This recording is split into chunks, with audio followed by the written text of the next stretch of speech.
welcome back. I'm Jim LaPierre. This is Sober Now, and today's stream is exploring a lot of different habits that promote recovery. Recovery from substance use disorder, from mental illness, from trauma, all of that and more. Very much welcoming your questions and comments. You can hit me up in the chat. We're talking today on Sober Now's Facebook page. If you haven't been over there yet, please give it a quick visit and a like. We'll get you some notifications about a lot of cool things that we're doing. So let's get into it. Today we're talking about habits that promote recovery. So we're going to talk about spiritual practices, organizational habits, routines, commitments to service, time management, all of that and more. And again, really welcome your questions. My experience is that I am not, by nature, anything that even resembles an organized person. But the combination of my lifestyle and my never-ending desire to do really cool things forces me to be. And so I've come to view habits as this really pain-in-the-ass investment that pays off for the rest of my lifetime. The story I usually tell is being a young man. I was working 14, 16-hour days. I was exhausted all the time, and I started off every morning pissed off because for the life of me, I could not find my car keys, and I was always in a rush, always in a hurry to get places. And of course, this is a no-brainer, right? We all know to make the investment of getting organized, but very few of us actually do it. So it took me, honestly, about 2 months. I had a bad habit of getting home, taking off my boots, and collapsing. I was doing some pretty intense physical labor at the time, and I would just throw my car keys anywhere. It took about, well, first of all, I'm just like people in recovery. I didn't make this change because it was a beautiful investment to make. I made this change because I was sick and tired of being sick and tired. And that's, in my experience, when we most often change. So it took me a solid month of forcing myself to get up, pick up the car keys, put them in the same place. It took about 2 months before I did it just without thinking about it. And the good news is that was over 30 years ago. And so today I always know where my car keys are. My cell phone is always charged. My schedule is always made out. I have a lot of routines. I have a routine for waking up in the morning, for before I leave the house, for when I arrive at the office, throughout my day, before I leave the office, when I get home, and before bed. All established routines, and they simplify. They maximize my time, and they make everything a lot more manageable. I'm fond of saying that manageability and sustainability are not very exciting concepts. They're not sexy. But what they make possible is pretty incredible. And my life is pretty much a testament to that. So I'm going to share with you a few of the things that I've learned. And habits have a way of showing us our character defects. Having some self-discipline is tough. Like, there's a big part of me that wants to take on the world, and there's a big part of me that wants to take a nap, and they exist in equal measure.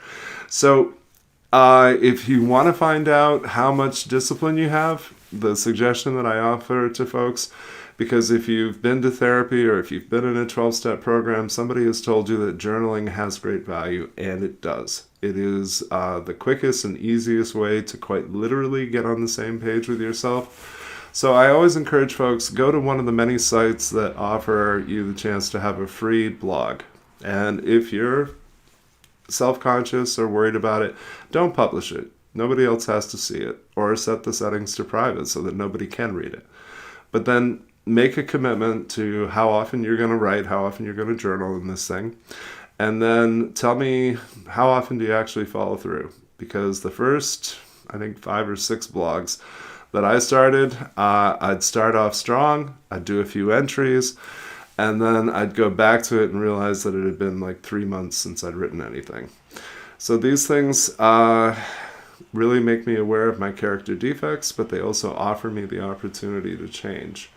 For a long time, I just found that if I didn't schedule it, quite literally, if I didn't designate time to do things towards my goals, then they were just never going to happen. And so all of these things I think are really simple to understand, really hard to do in terms of self-discipline, but frankly, they constitute investments in ourselves, and we are people who tend to be loath to make commitments to self. We see it as acceptable to let ourselves down, or we even expect to disappoint ourselves. Even though we make it a point to never disappoint others, we pride ourselves in coming through for them. But my experience, again, the more investments I make in myself, the better my life goes, but also the more I have to offer others. So one of the most basic habits that we can develop is HALT. Hungry, angry, lonely, tired. It works two ways. It's a great preventative measure. Let's make sure I'm never too hungry, angry, lonely, or tired, because of course that affects everything I do. It also acts as a great assessment. If I'm feeling fucked up and I'm not sure why, I can ask myself, am I any of those? Am I hungry, angry, lonely, or tired? And then my experience is there's always another level to things that we learn in recovery, and that never ends. So what I've learned, of course, is that a lot of the things that we hunger for aren't food. I've learned that no one is ever just angry. There's always a secondary emotion there that's important to identify and express. I've learned that I can be lonely even when I'm surrounded by people if they're not my people. And I've learned that when we say we're tired, typically that's not the real issue. People who are tired just need a nap. People who are drained need to allow and ask for others to pour into their cup. And that's a huge piece for us in recovery. I've learned to do really small habits out of humility. I tell everybody near and dear to me and everybody I serve that if you don't see me write it down, please do not for 1 minute believe that it's going to happen.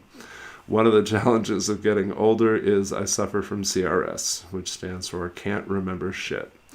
And part of that is the cost of just balancing a lot of things in my life. I get to do a lot of cool things, but to make sure that I have everything organized, written down, have a timeline for it, that is an ongoing investment. And so sometimes I just need to put it all out on paper or on a computer screen, because even when I don't forget things, the stress that I might forget is something that is just too taxing for me. So I don't want to have to deal with that. I'm going to make an effort to make sure that these things exist outside of my head. They're in some type of written form, some type of way of remembering. I even learned to, this is a quick hack that anybody can use. When I'm really stressed and I might forget something, I make a small note on my left hand. And that way, every single time I look down, I'm going to see it. So even if I don't forget it, it removes the stress or the possibility that I might forget it. A lot of the habits that I might recommend to you hinge on mindfulness. Mindfulness is a word that therapists use. What it really means is, hey, I need you to pay attention to yourself. Like, let's go. That person you're ignoring and avoiding is a good person, and the way you're treating them does not cultivate growth. It does not foster healing.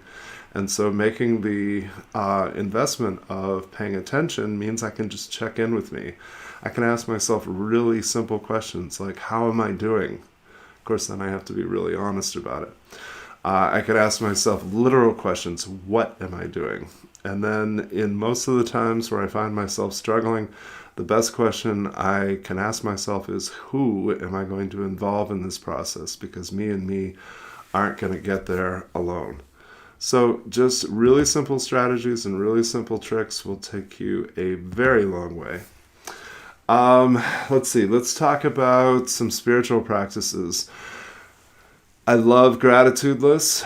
Most of the people near and dear to me in recovery make a habit of doing these regularly. It doesn't have to be a big time commitment. Just list out half a dozen things that you're grateful for. It has a huge impact on your mindset, your perspective. It has a huge effect on your attitude. It raises awareness.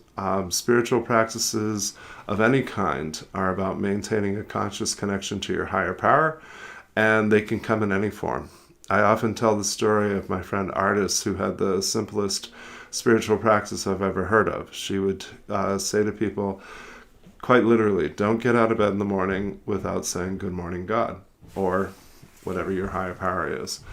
That is the simplest thing in the world to do. It takes maybe 2 seconds. And I can't think of a more positive way to begin your day other than to consciously connect with your higher power and just start the day off with whatever works for you. For some of us, it's daily devotions or reading. For others of us, it's prayer. There's a trifecta that I often recommend to folks, which is the third step prayer from AA, the Lord's Prayer, and the Serenity Prayer. Those 3 things together can have some pretty incredible results all by themselves. I made it a habit a million years ago to say the Serenity Prayer as a coping mechanism whenever I was stressed. And I laughed at myself years later because I realized that I had received so much more than I expected. I did have more serenity. I did have more wisdom. I did have more courage. And then I kind of had a moment where I was like, well, how did that happen? And then I laughed and said, okay, so these things that you've been asking your higher power for, did you not expect that they were going to come through? Did you not expect that they were going to come to pass? And being able to laugh at myself in a way that isn't mean is a pretty fantastic habit. It allows me to endlessly be amused. And I think that's part of something we should consider as we make investments in recovery. I know that balance is hard for us, but I think what we need to do is balance pragmaticism, the practical doing of things, with fun. I think it's really important to not take ourselves too seriously. I think it's really crucial that we have things to look forward to. It makes whatever you're going through a little bit more manageable. It improves mood. I think for a lot of us, we need to develop habits that allow us to unwind and de-stress, and particularly to relax. A lot of us struggle with relaxation for some very important reasons. The biggest of which is that when you relax, quite naturally, you become more aware of yourself, more aware of how your body feels, more aware emotionally, more aware of where we're at mentally. And for a lot of us, because of our histories, because of the stress that's going on in our lives today, our goal is more to remain detached or dissociative. Our goal is to flood our lives with other people's needs, other people's feelings. And if we can externalize all of that time and energy, then there's nothing left at the end of the day to attend to ourselves. And that's true for a lot of us as caregivers, as peacekeepers. It's true for a lot of us in our occupations. Too often, what we do eclipses who we are. My friend artist always says we're not really human beings because we don't know how to just be. We're human doers because we derive all of our worth out of what we do, what we produce. And sometimes that's in our professions, and sometimes that's within our role of our families, but very rarely is it in terms of who we are to ourselves and how well we're taking care of ourselves. So I think all of those things are really super solid investments. They don't demand a lot of time or a lot of money. In fact, they're completely free. I want to share with you just another quirky little thing because I'm a big believer in takeaways. So as you listen to me share different ideas, my hope is that there's one or two that you can just hold on to it and say, okay, I'm going to do that. So this is going to sound a little bit quirky, but I'm going to read it off to you anyway. Keys, wallet, lighter, cigarettes, belt, phone, pager, office, hair tie, watch. That is my checklist. Those are the things that I need to have with me all the time. That list started 20 years ago. There's a couple of things on that list that no longer apply. I haven't carried a pager in probably 2 decades. But for some reason, it's just committed to memory, and so there it stays. But the point of that checklist is it's a way of reducing stress. And when I leave home in the morning, I never have to circle back, or I never have to be like, shit, I don't have something that I need. So I need my keys so that I can drive my car. I need my wallet, lighter. Unfortunately, I need cigarettes to feed my addiction. I need to have my cell phone. I need to have all of these things organized and ready to go. And that habit, again, was about 2 months of being a pain in the ass. But that was over 20 years ago, and it never fails to serve me well.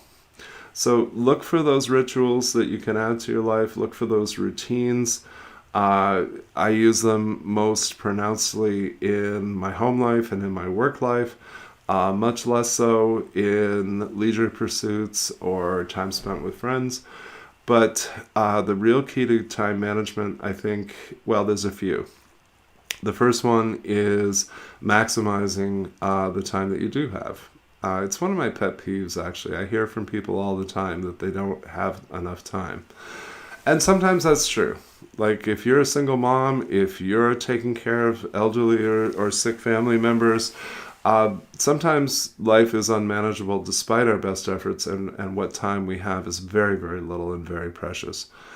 But in most cases, there's an opportunity to maximize the time that we have. And one of those is I just ask people when they tell me they don't have time, keep a log over the next week of how much time you spend on Netflix or watching television or mindless YouTube videos, things that don't really nurture your soul, time spent playing video games, those kind of things. Now, in moderation, those are all fine things. Those are all enjoyable things. But potentially the time that we invest in those is time that could be spent doing things that improve our lives, our careers, our relationships, and especially our recovery programs. So just something to consider, because I think, honestly, we're creatures of habit in things that are unhealthy for us. And if we're not conscious of it, we just do what we do. So I have made a habit of scheduling self-care time. I proved to myself over and over and over again, especially early in my career as a therapist, that part of what left me so susceptible to burnout was that I treated self-care as something that was optional. I treated it as something that I would do when I had time. And what I ended up proving over and over and over again is that I will not follow through on that investment. So I needed to both schedule that time literally in my calendar, and I needed to have a lot of accountability from people who know me well to follow up with me and make sure that I'm doing what I need to do. So I have multiple blocks of time in my week where, unless there is a true emergency, I'm simply not available. And a big chunk of that is spent pursuing hobbies that I have a real interest in, and things that really are just for fun. I also have time set aside to ensure that my wife and I spend time as a couple. That time is the same and designated every week, and so it ensures that I follow through on that investment and that I be present for her. I think it's worth doing the math, actually. You have 168 hours in a week, and how do you spend them? So hopefully you're sleeping 7 or 8 hours a night, maybe you're working 40 hours a week, maybe more. A lot of us have a side gig or a second job now. Maybe you have regular commitments and responsibilities that really do have to be followed up on. But if you add it all up, and then, factor in things like time you need to commute to work and time you need to do basic things like hygiene, meal preparation, I bet when you're done doing the math, there's still some time.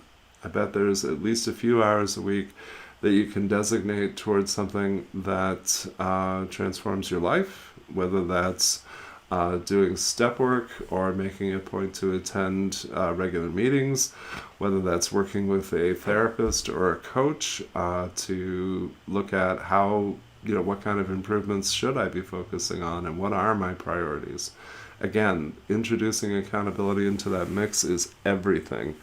Left to our own devices, we're never going to get there, but the more that we're on similar journeys with kindred spirits, the better the chances are that we're going to make all of this work. So I'm just checking real quick for comments and messages. I'd love to hear from you. What are you struggling with? What kind of guidance would be helpful to you? What kind of habits have you started for yourself? Let me know what's working well for you. Always want to share experience, strength, and hope. And I always want to offer some free resources to you as well. Uh, Take a minute and head over to YouTube and look up Sober Now. You're going to find our channel that has well over 100 videos now on various aspects of recovery, and 100% of those are free. So a pretty cool resource. If you give this video and others there a like and a share, that would be awesome, because we can expand this conversation so that friends and family get involved. I love hearing from you about questions that you have about any form of recovery. Jim@sobernow.com is the easiest way to connect with me. Jim LaPierre on Facebook. Let's see. Oh yeah, absolutely take a few minutes and check out sobernow.com. I'm really stoked about this. SoberNow has always been an affordable home study program that ensures complete confidentiality and anonymity. And we've recently moved to a subscription service. So for $15 a month, you have access to both of the 28-day programs that I've created. The first one is on recovery from substance use disorder, and kind of designed in getting some stability, getting your feet underneath you as you're in the early days of recovery. It serves as an investment for folks, even if you got some pretty good sober time. Here's some things to be looking at and considering as you go forward. I hope that you have a lot of people in your life that are supporting your recovery and that understand addiction. But if that's lacking, or if because of COVID you're not able to really connect with folks or get to meetings right now, those programs will do a lot to connect you with others and do a lot to connect you with the basic tenets of recovery. And then there's a second 28-day program that is for, well, we usually refer to folks as affected others, and I'm not a huge fan of that term, but those of us who have a loved one in active addiction or maybe early recovery, oftentimes we have a lot of questions. We're not sure how we can best support folks, and we're concerned about things like enabling. So check out those programs. Let me know what you discover, what you learn from them. Extremely low cost and with the convenience of being able to do it from home. So check that out. Maybe take a few minutes today or over the weekend to consider, what are the investments that you're making right now in your recovery? What are your priorities right now as far as change or improvements in your life? Obviously, this continues to be a very trying time as we go through. We're 10 months into the pandemic. I think a lot of us are just over it and just exhausted. I'm seeing a lot of compassion fatigue, and I know that it's harder than ever for us to connect with each other. But I think it's all the more important that we do so. These are trying times, no two ways about it. But I appreciate you, and I want to see you succeed. And what I know is that if you're like me, you're not going to pull that off alone. So the more that we're connecting with each other, the better our chances are, and the better we serve each other.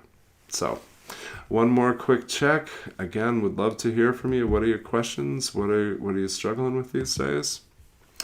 Okay, we're a quiet group today, but that's all right. Shoot me off an email. Let me know what's going on with your recovery, what's going on that I could be helpful with, and I really enjoy connecting with people who are seeking a better life, because those are people like me. Going to sign off. I'll be rejoining you back here at noontime Thursday next week. Would love to hear from you what kind of topics you'd like to see covered in the future and what kind of questions you'd like answered. So please take excellent care of you, and we'll talk soon.